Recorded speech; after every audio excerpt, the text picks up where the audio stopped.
ഞാൻ എന്തിനാ ഈ രാവിലെ എഴുന്നേറ്റിട്ട് കാല് 4 പ്രാവശ്യം മുകളിലും കൈ 4 പ്രാവശ്യം കറക്കുകയും കുറേ പ്രാവശ്യം ചാടുകയും, ഞാൻ എന്തിനാ ഈ കുരങ്ങൻ ചെയ്യുന്ന പണി ചെയ്യണത്? Yoga is not monkey's job. ഞാൻ ഉണ്ടാക്കിയിട്ടുള്ളൊരു വീഡിയോ ആണ്. നമ്മളിതൊന്നും ചെയ്യേണ്ട കാര്യമില്ല. ഏതെങ്കിലും ഭഗവാന്മാർ തലകുത്തി നിൽക്കുന്ന ഒരു പടം കാണിച്ചു തരാൻ പറ്റുമോ? എന്തുകൊണ്ടാണ് എല്ലാ യോഗാചാര്യന്മാരുടെയും പടത്തിൽ തലകുത്തി നിൽക്കുന്ന കാണിക്കാത്തത്? അവരൊന്നും ചെയ്യാത്ത വിക്രിയാണ് ഇന്ന് പഠിപ്പിക്കുന്നത്. അവരാരും ചെയ്തിട്ടില്ല. പതഞ്ജലി ഒരിക്കലും തലകുത്തി നിൽക്കണമെന്ന് പറഞ്ഞിട്ടുള്ള പതഞ്ജലിയുടെ യോഗശാസ്ത്രത്തിൽ എവിടെയെങ്കിലും ഒരു ശ്ലോകത്തിൽ മനുഷ്യൻ തലകുത്തി നിൽക്കണമെന്ന് പറഞ്ഞൊന്ന് കാണിച്ചു തരും. പിന്നെ എന്തുകൊണ്ടാ വെച്ചാൽ ഇതിനൊക്കെ കാരണം ഇന്നത്തെ മോഡേൺ യോഗ എന്ന് പറഞ്ഞ് വെൽനസ് ഫിറ്റ്നസിൻ്റെ ഭാഗമായിട്ടുള്ള യോഗ ഗൂഗിൾ ചെയ്ത് നോക്ക്. ഞാൻ പണ്ടൊരു കവിത എഴുതിയിട്ടുണ്ട്. പണ്ട് ഒരു യോഗ ഡേയിൽ കുറേ ആൾക്കാർ നിരന്ന് നിൽക്കുന്ന ഒരു ഫോട്ടോഗ്രാഫ് എടുത്തിട്ട്, നല്ല കാലുകളാണ്, എല്ലാവരും ഒരേ യൂണിഫോമിൽ നല്ല ഡ്രസ്സൊക്കെ ഇട്ടിട്ട് കഴിഞ്ഞാൽ നല്ല കാലുകൾ കാണാമല്ലോ. ആ കാലുകളുടെ പടം എടുത്തിട്ട് അന്ന് പത്രത്തിൽ വന്ന സമയത്ത് ഞാൻ നാട്ടിലിരിക്കുമ്പോഴാണ് കണ്ടത്. എന്നിട്ട് ഞാൻ എഴുതിയെന്താ അറിയോ? നമ്മുടെ നാട്ടിൽ ഈ ഒരു ജീവിയില്ലേ ഇങ്ങനെ മില്ലിപ്പേഡ് എന്ന് പറഞ്ഞിട്ട്, മില്ലിപ്പേഡ് എന്ന് പറഞ്ഞാൽ അട്ട, അത്രയും നല്ല, അത് ഇങ്ങനെ നടക്കുമ്പോൾ എല്ലാ കാലുകളും ഒരേ ലെവലല്ലേ പോവാ. അതിങ്ങനെ പോകുമ്പോൾ കാണാൻ എന്ത് ഭംഗിയാ. അങ്ങനെ പോകുന്ന ക്രമം കാണിക്കുന്നതാണോ യോഗ? ഞാൻ എന്നിലേക്ക് ഒതുങ്ങി നിൽക്കുന്ന ഒരവസ്ഥയിൽ എനിക്ക് കിട്ടുന്ന സുഖത്തിനെയാണ് ഞാൻ യോഗ എന്ന് പറയാം. അത് ഒരു മിലിറ്ററി പരേഡ് പോലെ ചെയ്യേണ്ട സംഭവമാണോ? ആൾക്കാരെ കാണിക്കാൻ വേണ്ടി ചെയ്യേണ്ട സംഭവമാണോ? അത് വെച്ചിട്ട് പടുവിട്ടിട്ട് യോഗ സർട്ടിഫിക്കറ്റ് കൊണ്ട് കാണിച്ചിട്ട് എന്താ കാര്യം? ഇതൊക്കെ ഷോ ആയി മാറിയിരിക്കുന്നു നമുക്ക്. അതുകൊണ്ട് wellness has become a show, wellness centres has become another show. ഇതൊക്കെ സ്റ്റുഡിയോ സെൻറ്റർ എന്ന് പറഞ്ഞിട്ട് പിന്നെ യൂറോപ്പിൽ നിന്നും അമേരിക്കയിൽ നിന്നൊക്കെ ഇറക്കുമതി ചെയ്യാൻ തുടങ്ങി. ഇവിടെ നമ്മുടെ ഭാരതീയമായ സങ്കല്പപ്രകാരം നമുക്കെന്താണോ യുക്തമായിട്ടുള്ളത് അത് ചെയ്യാൻ വേണ്ടത്. ഞാൻ ചോദിക്കുന്നത്, നല്ലപോലെ പ്രസംഗിക്കുന്ന ഒരു പ്രഭാഷകൻ, സുകുമാർ അഴീക്കോട് പോലെയുള്ളൊക്കെ, അതുപോലെ നല്ലപോലെ ക്ലാസ് എടുക്കുന്ന ഒരു ടീച്ചർ, നല്ലപോലെ കവിത പാടുന്നൊരു കവി, ഒരു പൊളിറ്റീഷ്യൻ, അയാൾക്ക് എപ്പോഴെങ്കിലും ബ്രീത്തിങ്ങിൻ്റെ വേറൊരു എക്സർസൈസിൻ്റെ ആവശ്യമുണ്ടോ? എന്താ പറയും? പ്രാണാപാന വ്യാനോധാന സമാനാമേ ശുദ്ധ്യന്താം ജ്യോതിരഹം വിരജാ വിപാത്മ ഭൂയാസംഗ സ്വാഹ വാക്മന ചക്ഷുശ്രോത്രഗ്രാണ ചിഹ്വാരിയതോ ബുദ്ധ്യാകൃതി സങ്കല്പാമേ, ഇങ്ങനെ ചൊല്ലുന്ന സമയത്ത് വായുവെടുത്ത് പതുക്കെ വിടുകയാണ്.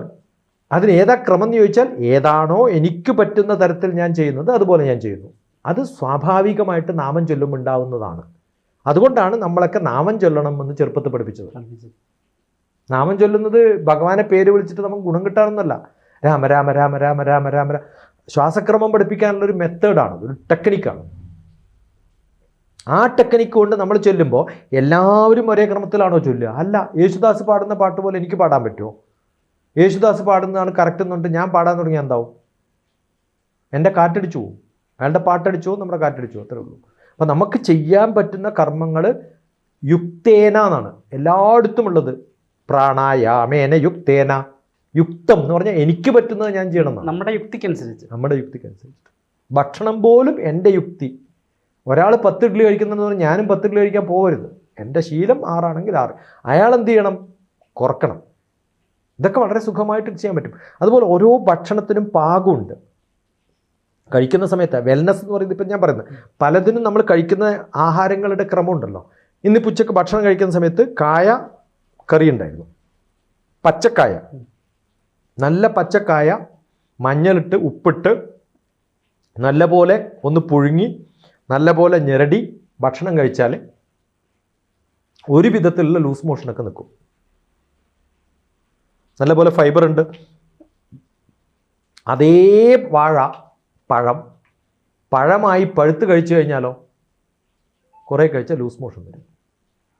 അപ്പോൾ ഏത് പാകത്തിലാണ് ഭക്ഷണം കഴിക്കുന്നത് എന്നുള്ളതാണ്. അപ്പോൾ എൻ്റെ ഭക്ഷണം എന്ന് പറയുന്നത് ഇന്ന സാധനം കഴിക്കണം എന്നല്ല, ഏത് പാകത്തിൽ കഴിക്കണം എന്നും കൂടി എനിക്കറിയണം. ഇതാണ് ക്രമം. അങ്ങനെ ക്രമം ഭക്ഷണത്തിലുണ്ടാവണം, എൻ്റെ പ്രാക്ടീസുകളിലുണ്ടാവണം, ഞാൻ ചെയ്യുന്ന പണിയിലുണ്ടാവണം. ഇതൊക്കെ ചെയ്ത് കഴിയുമ്പോൾ എനിക്ക് സ്വമേധയാ ഉണ്ടാവുന്ന ഒരവസ്ഥയാണ് എൻ്റെ വെൽനസ്. എൻ്റെ വെൽനസ് അല്ല നിങ്ങളുടെ വെൽനസ്.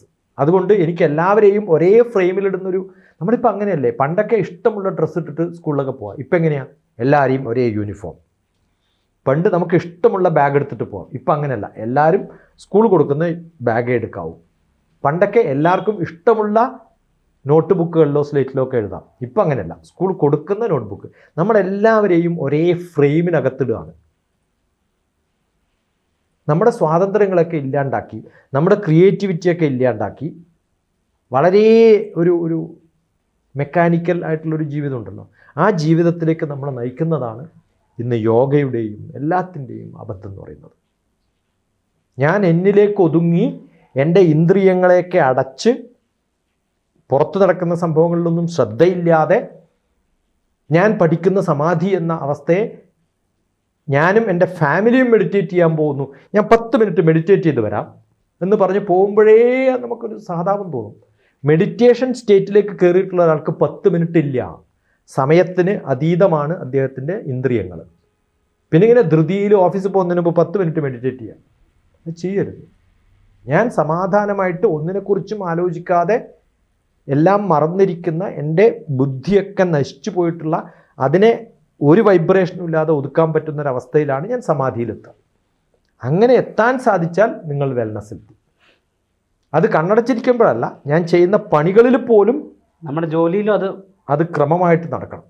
എല്ലാം മറന്ന് ലയിക്കുന്നൊരവസ്ഥയുണ്ടല്ലോ, ആ അവസ്ഥയിൽ എനിക്ക് എന്ത് ജോലിയും ചെയ്യാൻ പറ്റണം.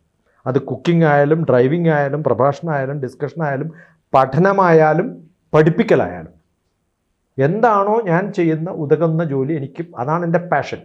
അത് ഞാൻ ചെയ്യുമ്പോൾ എല്ലാം മറന്ന് ലയിക്കുകയാണ്. അതാണ് എനിക്കുണ്ടാവേണ്ടത്.